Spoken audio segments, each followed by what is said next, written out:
Hi guys, welcome back to another discussion video. So we actually already did a discussion video for episode 10, but because my computer hates me, it was disrupted and I don't think you want to see that video. Literally, it looked like a VSH tape on like crack, but then again, I don't know if people watching this video actually know what VSH tape is anymore, because VHS. VHS. I don't even know what it is anymore. VHS. But so we're gonna be doing a discussion video for episode 10, and if I look like crap, it's because I got no sleep and I'm wearing my glasses because I'm starting to get an eye infection and I fell. Okay. Okay, and if we're Until being perfectly honest, we didn't think we were going to be able to do this for a couple weeks because issues. with So YouTube. many issues. Oh my Yeah. gosh. This has been like 2 weeks of torture for us, both like IRL and online. So, Yeah. So started off. Wait, oh, recap. What happened in episode 9? Episode 9, they finally got off the island and they're on the boat, and then Bongi on in real life, like in the future, finds out that there are two survivors. She goes to the hospital. She finds out that it's the manager and my girl Gia, and then they tell her that Juno was stabbed and everyone was dead. And then on the boat, Tejo came and basically tried killing a bunch of people. The boat sank or went overboard. Everyone went overboard because the boat sank, and then everyone ended up on shore. That's yeah, episode 9. we ended that episode the same way we ended the first one with everybody in the water, and that was kind of it. And now here we are, and Episode 10. Bonki's in the hospital, and she's in bed because she's in shock, and the two actual patients are sitting beside her, so that was kind of funny. Yeah. But she finds out that Juno is, for all intents and purposes, he's dead. And because we don't see the body or anything, and I don't trust K-dramas. You don't see the body, they're not dead. You're still alive. You're alive. Yeah, You're Yoel's alive. still alive. Yoel's alive. Hashtag Yoel's alive. I'm just waiting for him to like pop out of nowhere and be like, Oh, I know, I'm right? here. We're gonna get to episode 16, and he's gonna like be coming off the airplane as the final survivor. That'd be pretty cool. Yeah. And then of course we have the scene where Bongi, the manager, and Gia are all in the hospital, and then Tae Young, Sui's older brother, gets a gets a call basically from some random person being like, we have information on your sister's death, and he's like, gotta go. But of course it's like straight into a trap, and then everyone's like, you're an idiot. And so while Taeho is dealing with people beating him up, also people come hilarious, like this is the most hilarious scene of the whole episode. These people come out of the ambulance and they have like axes, like all these different weapons, and the guy's like and they're all dressed in like patient uniforms, and the guy's like the boss guy's like, we're not here to kill anyone. What the hell? They're like, you are an idiot. You're an idiot. Like, it's just hilarious. The scenes, and then how they like walk into the hospital. They're all walking to the hospital like a gang, but they're all wearing like patient clothes, and one guy's like sucking on the IV. I thought that was hilarious. I don't get it because it's like we all know the hospital got paid off, so like what's the point of being dressed up? Like if you're going into a hospital where no one knew what you were doing, then that would make sense. But the hospital's paid off. Like it doesn't. I don't get it. And then the one guy in the wheelchair who they're trying to push up the stairs, and then he just gets up and walks up the stairs. I'm like, Also, I don't get it. I'm like, you guys are idiots. Also, there was this. Also, to backtrack a little bit, just a little bit. There's a scene where the chairwoman called Taeyong and was like, "You took Bongi to China," and he's like, "Yeah, I did." And I'm just kidding. I'm being over dramatic because I'm tired. But I like the fact that Taeyong called the chairwoman out, being like, "Listen, the survivors didn't call you because they don't trust you. You obviously let the secretary out of your hands, and look what happened to him now." So it's like it's like sorry, I'm getting distracted. It's like you can't take care of one person. No way you're gonna be able to take care of two people. And I like the fact that Taeyong definitely called her out on it. It was like, this is like, they don't trust you. They don't trust you to protect them. And I think that was like a huge wake up call for her. Right. So yeah.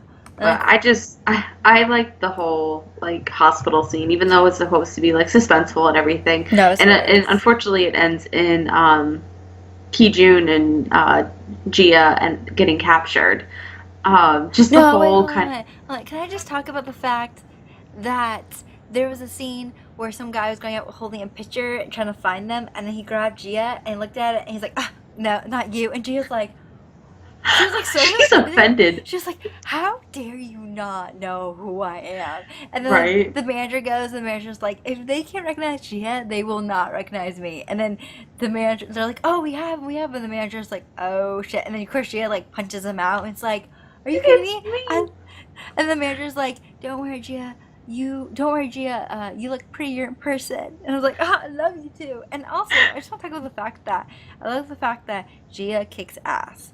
Like, I Hmm. love her character 100%. I like the fact that she's not overly like. Sometimes I feel like people take women characters and they make them so strong and kind of stuck upish, like I'm better than you, blah, blah blah. But with Gia's character, she's very much of like she knows who she is. She's gonna fight for what she believes in, and I like the fact that she was able to kick some ass with some of these guys, and then again not be selfish and leave behind the manager. She had a chance to leave him behind, but she was like, no, we're not leaving you behind.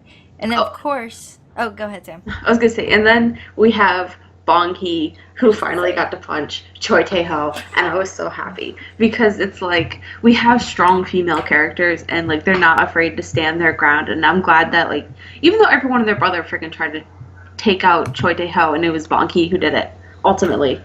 also, Granted, with like was it a fire extinguisher that she got him with? Like, I don't remember. It's been so I, long. I know it's But been weeks. but one thing though, I think I said this a lot in the other episode 10 discussion video, was the fact that I was like, how is it that Yol, I almost said Chaniel, Yol, the manager, CEO, and Juno could not take down Chao Teo, but Bongi's like, one punch, he's down. It's like, okay, writers, like Bongi has some type of super strength that we don't know about.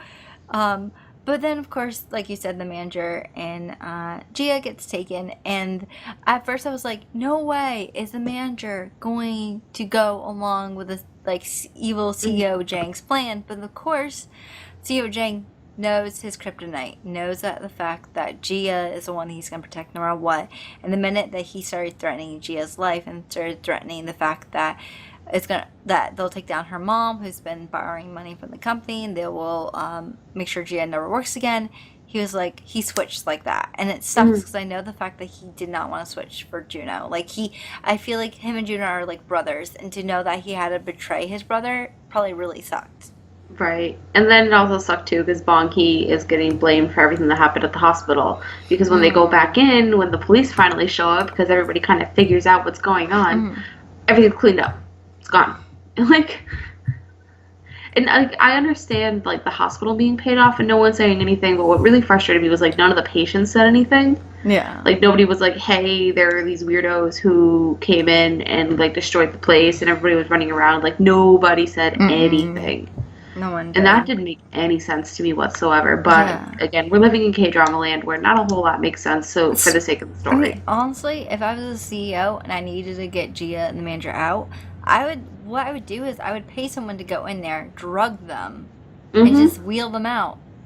Like no yeah, one's there were a gonna lot easier ways to go about this instead of than what they like did. hiring like 50,000 people to pretty much take over to take over the hospital when they really didn't need to do that. And then of course, which we had Bongi start shooting for them. Bongi said something really cute. It was along the lines of how Juno did not give up on looking for his members, so she's not gonna give up looking for them. Even though the sad thing was that they when she went to the office in Korea looking for them, they had already left and they were just like watching her. And Hmm. I don't like that sucks for Bongi. I felt so frustrated for Bongi because she's like she just wants things to be right. She just wants to tell the truth. She just wants justice to be served, and the fact that um, Teho, evil Teho, won't let her Hmm. is really frustrating. And then of course, we finally get to a scene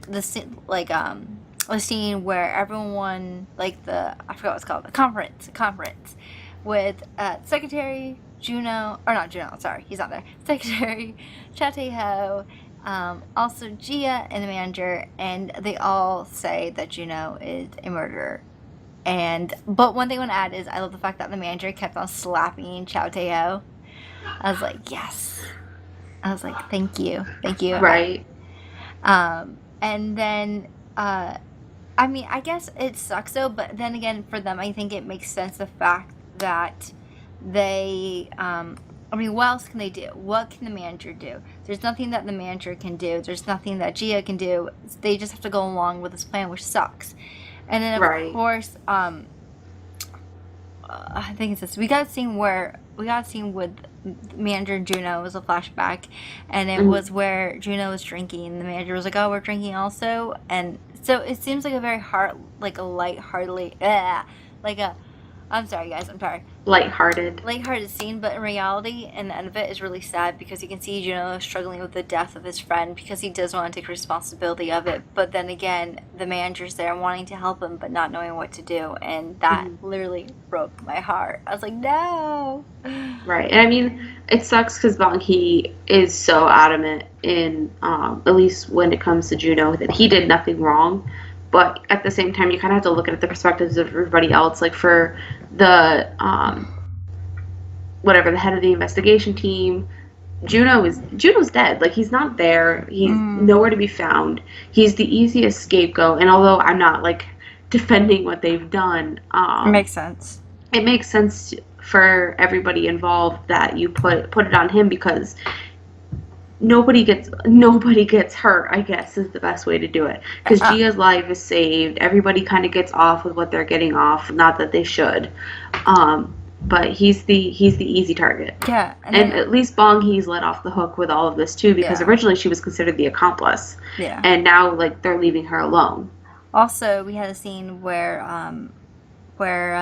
evil Chow Tae-ho went to visit Bong Hee and was threatening her, being like, basically like, let it go. You know what? I killed all these people and I'm walking out scot-free. So I can probably kill you next. And I was like, dude, you're getting so cocky. And when you get cocky, you're going to mess up. You're right. And you get cocky, you get caught. Yeah. And I was like, why are you going to her? Like, I mean, I kind of get so, because I feel like he gets off at scaring people. Right. But then, of course, Bong Hee goes to return the necklace that Sui gave. Sui gave her. And so she goes to return it to Taeyoung. But then Taeyoung, but while going there, she gets a phone call. And she then calls Taeyoung and is like, listen, I can't meet up with you. I got a call. It's Juno. I gotta go. Meet him on the beach. And so she goes, of course, to China, and she sees them on the beach. And I know you, Sam, you were like, you did not fall for this shit waltz, but like I did, because I was like, oh my god, because there's a part where, I'm sorry, I'm getting too ahead of myself, but there's a part where she goes on the beach and she's like, Juno, and he's like, who are you? And she's like, no, you forgot me. And I'm just sitting there be like, no, how did you forget him? I mean, how did you forget her, Juno? And then, of course, he's like, haha, I've always wanted to try that on someone. Haha. And I was like, you douchebag. And then Sam, like, knew it the whole time. I was just really gullible. Well, I was like, he called her. He told her where to go. He's the only one. He's where I'm guessing he said he'd be, or she knew where to find him. So he clearly didn't forget her. Yeah. But I was just like, you're a jerk. You know, she's been going through all of this basically alone. Like, nobody's been staying by her side. And the one thing that's kept her going is her basically unwavering, I can't think of the word, but like knowing that he's still alive. She just keeps going and going. And so when she finally sees him and he goes, who are you? Like, I don't know who you are. It says it in Chinese and in Korean. I'm like, dude, you're a jerk. Like, she's been going through all this torture and you just like broke her heart in 30 seconds. Like, not even cool. Not cool at all. And I'm not sure if that happens in this episode. I don't think it does. Maybe it does. I'm just gonna say, because we have so many episodes to go through tonight, so I'm not sure if this is in this episode, but there was a scene where, maybe it's not this episode, sorry if it's not, where Juno was talking to Bong Hee about how he is actually an orphanage. He's an orphan. He's an orphan. And how... I think that happened a while ago. I don't remember, but because they're talking about his parents having died, and him having no siblings. And then how Yol and Teho are his siblings. Hello, that killed me. Did it kill anyone else? Because I literally was like, he had so much love and trust for Teho, and this is what he did to him. It destroyed me. It literally destroyed me. And now, like, I mean, of course, I think we're 4 more episodes in, so we know how they get back to China. But I think it's really interesting. I guess if I didn't know what else was going to happen later on, I'd be like, well, how are they going to get back from China? Because he doesn't have a passport. He doesn't know, like, he doesn't have anything to get back to China. And he's murder suspect number 1. Yep. And how are they going to go about this? Getting revenge? Are they going to get revenge, or are they just going to, like, try to clear his name? And of course we already know this because for like 4 episodes. Sorry guys if this isn't long either, because like, okay, let's explain what's happened like the last week or so. So I did an update thingy. Okay, so first of all, the footage got destroyed, which if Morgan could show you, we'd show you, but the footage got destroyed. There was no way to show it. So then we're like, okay, well, we'll re-record it, not a big deal, whatever. Get an email, account got shut down. Yeah.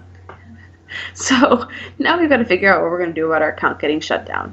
And then we fast forward. And not to get too TMI, but I got sent to the hospital. So Sam works too much. Basically is what it comes down to. So yeah, we've had a rough couple weeks. And then what did I do? I don't know. I tripped in front of a bunch of people and I fell on my face. She's got a boo-boo on her hand. Yeah, it's really gross. You shouldn't see it. It's actually still bleeding after 2 days. I think I might have to go. I think I might have to go to the doctor's, but I'll be okay. And then, yeah, I got my hair cut. See, nothing dramatic for me. I just fell because I'm an idiot. And Sam's like, I fell too, but I like full collapsed into a wall and. Yeah, no, thank you. But anyways, you guys, we hope you enjoyed this really, really short discussion video. Unless Sam, you have anything else to say? No, don't be weirded out that the next few videos we're going to be in the exact same clothes, because we're marathoning through these. Yeah, I like very white. I don't know why. And the only reason this one is as short as it is because, well, we already know what's going to happen, and so we're like too afraid to get everything away. But I did enjoy this episode, and I'm so glad that Juno's alive, and that going forward we see him and Bong-hee and all of the fun adventures they get into. So yeah, so we'll see you in the next one, which will be us talking about 10 more minutes. So. Okay. Bye, you guys. Bye. Hi guys, hope you enjoyed that video. If you did, please feel free to give it a like. If you would like, you can subscribe to our channel. And if you want to check out our last week's discussion video, click somewhere on the screen because it'll be somewhere up here. And we will see you guys next time. Okay, bye. Not really bye, but bye.